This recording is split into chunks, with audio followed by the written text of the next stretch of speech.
Ladies and gentle gamers, welcome back to Be Determined. In today's video, we're going to cover the brand new changes that just dropped on the alpha, and there is a pretty long list of them. So if you guys end up enjoying, make sure to drop a like, smash the sub button if you haven't already, and let's jump into it. So the first big change is, of course, the foraging items finally being added to Museum.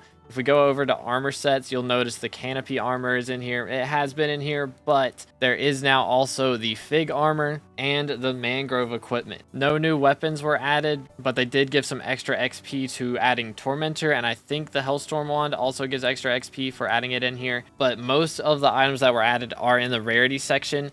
So if we look in here, they've added like the seriously damaged axe, all versions of the scaffolding, the David's cloak is in here, the hunting toolkit is here, the decent axe, both versions of the pocket black hole, the fig stone splitter's in here now, as well as the fig hue. All of the turbo nets have been added, all of the lassos, all of the hunt axes, basically everything hunting related is in here. So there's a lot more Skyblock XP that can be gained from this. They also did add a bunch of achievements. Not sure how many of these were already in the game, but I know some of them are new. You can see all of them right here. So if you're an achievement hunter, there's now a bit more achievements to do related to Galatia. And speaking of Galatia, they have changed a lot of things over here, mainly to do with Agatha's contest and tree gifts. So if we go over to Agatha's contest right here, you can see there are now 2 extra brackets for points that you can get, and there's a ton of rewards. And that is because they have changed the amount of points required to get a lot of these. So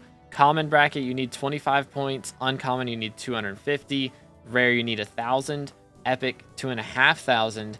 Legendary, 5,000. Mythic is 7,500. And divine is 10,000. And I've heard rumors that there is a special bracket with 12,500. I'm not sure if that's true or not, but there might be a hidden one that is added right here. Kind of makes sense with the way that this layout is that there would be a hidden one here, because just with these 7 it looks a little bit weird. So wouldn't be surprised if there's a secret one for 12,500. But they did also change how much Forest Whispers you get if you have completed your Heart of the Forest XP. So if you're already Heart of the Forest 7 and you start doing contests, you'll be getting a lot more Forest Whispers instead of getting a little bit of Forest Whispers and some Heart of the Forest XP. So the Forest Whisper grind will be a lot easier now. And they have also added a brand new sea creature, which you can see here is gonna take a while to max. 3,000 kills in order to max out the bestiary is quite a bit.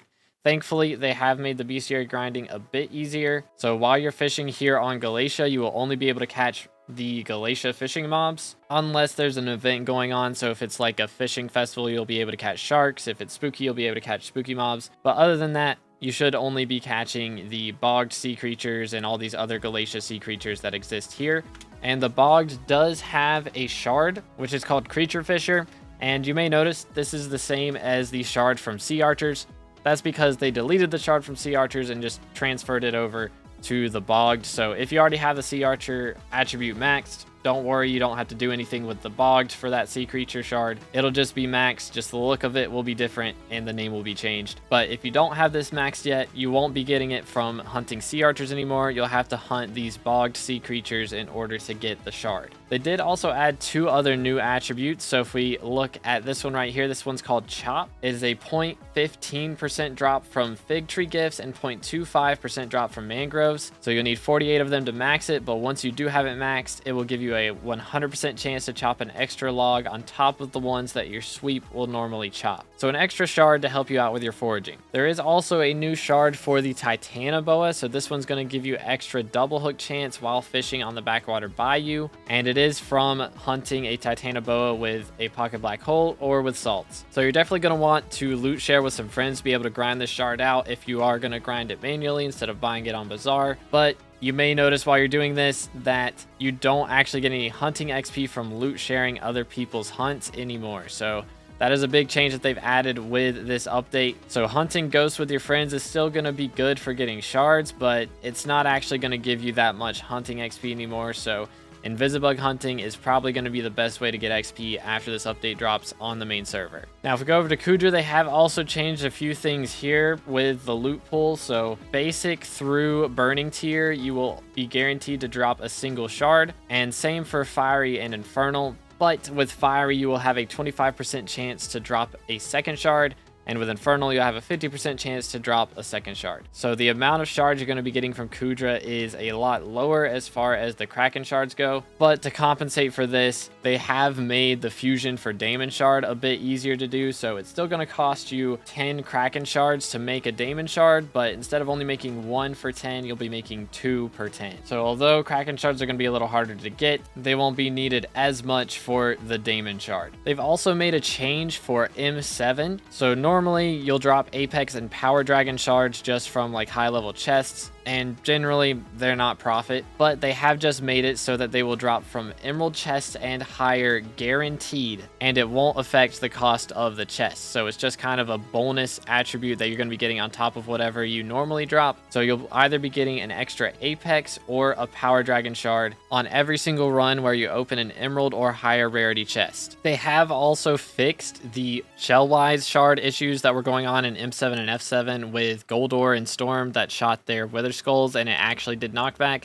Now, you don't need a Shellmet to resist that knockback. As long as you have Shell-wise level 10, you will always take 0 knockback from that as well. They have also changed a couple of the fusion recipes, so some of these should be a bit cheaper and easier to get if you're on Iron Man. So hopefully we won't have to hunt as many pests in order to get to max shards without buying them from Bazaar. They did also add a couple of emblems, so you can get the Foraging Clovers if you have Heart of the Mountain tier 5 or 7, and there's Agatha's Jewel for having Agatha's level 5. They've also changed a bunch of recipes, including the Abyssal Gear. It now requires some Imp Skulls. A bunch of the Hunt Axes require more stretching sticks than they did previously. The Mangrove Vine now requires a stack of stretching sticks. The Medium and the Turbo Fishing Nets now require some Sturdy Bones and some Flex Bones to craft them. You'll now get some hunting XP for doing Trevor's hunts, so that's a strategy you can use, but it's not going to be as good as Invisibugs most likely. They have nerfed the Lord Jabba shard, so you get less double hook chance from it. And I don't believe it had this restriction earlier where it only works on the Crimson Isle, but I guess that kind of goes along with the Titanoboa shard only giving double hook chance on the Backwater Bayou. The Python shard got buffed. I believe this only captured creatures like 10 or 20% faster, and now it goes up to 50%, so that's a really nice change. And you can also just shift and right click to siphon all of the shards, or claim all of the shards out of your hunting box,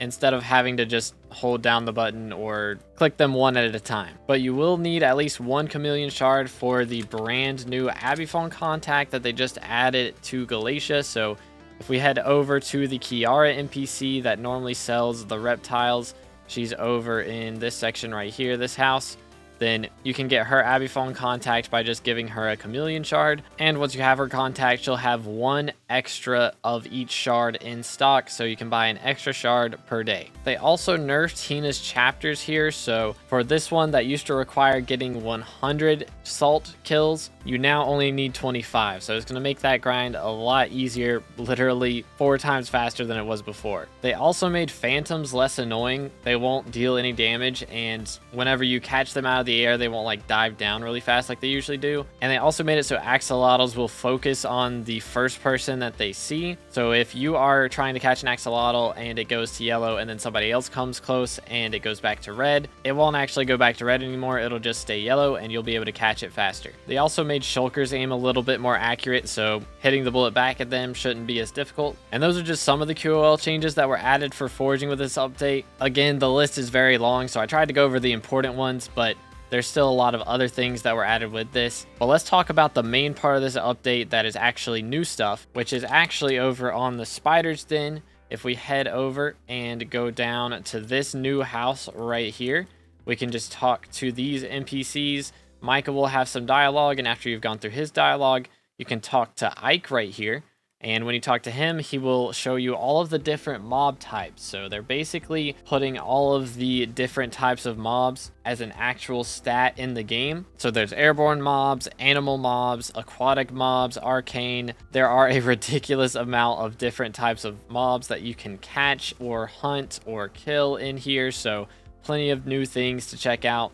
And whenever you go over to mobs now, you will see they actually do have a new symbol in front of their name to tell you what type they are. So this splitter spider has this red section next to it. So if we go in here, you'll notice that is the sign for arthropod. So this is an arthropod. Enemies of this type take increased damage from the Bane of Arthropods enchantment. So if you're fighting this mob, you'll want Bane of Arthropods. And you'll also get some Skyblock XP for the first time that you kill one of each type of mob. So you can get up to like 23 Skyblock XP from killing every single type of mob once, which is some extra XP, really nice.